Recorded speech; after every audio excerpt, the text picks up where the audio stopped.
Satyabama Institute of Science and Technology, Chennai and Sriperumbudur.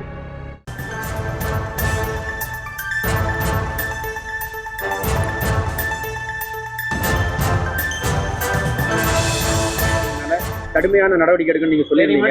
இந்திய army நல்ல தாக்குதல் பண்ணி 10 முகாம்கள் அழிச்சிருக்காங்க. இந்தியன் ஆர்மிக்கு நீங்க என்ன சொல்ல விரும்புறீங்க, உங்களுடைய கருத்து? இல்லை, அவங்க இந்திய நாட்டுக்குள்ளேயே நுழைந்து பாகிஸ்தான் நாட்டுக்குள்ளேயே நுழைந்து அங்கே இருக்கிற அந்த டெரரிஸ்ட் அவங்களை துவம்சம் பண்ண இந்திய இராணுவத்துக்கு என்னுடைய மனமார்ந்த பாராட்டுகள். ஸோ இந்த போரை மிக திறமையாக, வலிமையாக, வீரியத்தோடு கையாண்டு கொண்டிருக்கும் நம்ம பாரத பிரதமர் மோடி அவர்களுக்கு அண்ட் ஹோம் மினிஸ்டர் அமித்ஷா அவர்களுக்கு, டிஃபென்ஸ் மினிஸ்டர் ராஜ்நாத் சிங் அவர்களுக்கு, முப்படை அதிகாரிகளுக்கு, முப்படை வீரர்களுக்கு மனமார்ந்த பாராட்டுகள். நன்றி. தேங்க்யூ. இந்தியாவோட நடவடிக்கை எப்படி இருந்தது சார் இந்த விஷயத்துல?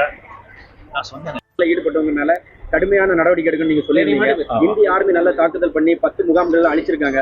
இந்தியன் ஆர்மிக்கு நீங்க என்ன சொல்ல விரும்புறீங்க, உங்களுடைய கருத்து? இல்லை, அவங்க இந்திய நாட்டுக்குள்ளேயே நுழைந்து பாகிஸ்தான் நாட்டுக்குள்ளேயே நுழைந்து அங்கே இருக்கிற அந்த டெரரிஸ்ட் அவங்களை துவம்சம் பண்ண இந்திய இராணுவத்துக்கு என்னுடைய மனமார்ந்த பாராட்டுகள். ஸோ இந்த போரை மிக திறமையாக, வலிமையாக, வீரியத்தோடு கையாண்டு கொண்டிருக்கும் நம்ம பாரத பிரதமர் மோடி அவர்களுக்கு அண்ட் ஹோம் மினிஸ்டர் அமித்ஷா அவர்களுக்கு, டிஃபென்ஸ் மினிஸ்டர் ராஜ்நாத் சிங் அவர்களுக்கு, முப்படை அதிகாரிகளுக்கு, முப்படை வீரர்களுக்கு மனமார்ந்த பாராட்டுகள். நன்றி. தேங்க்யூ. இந்தியாவோட நடவடிக்கை எப்படி இருந்தது? போரை வலிமையாக, திறமையாக கையாண்ட பிரதமர் மோடி, அமித்ஷா மற்றும் முப்படை அதிகாரிகளுக்கு பாராட்டு என இந்திய ராணுவத்திற்கு நடிகர் ரஜினிகாந்த் வாழ்த்து தெரிவித்துள்ளார். அந்த காட்சிகளை பார்த்தோம்.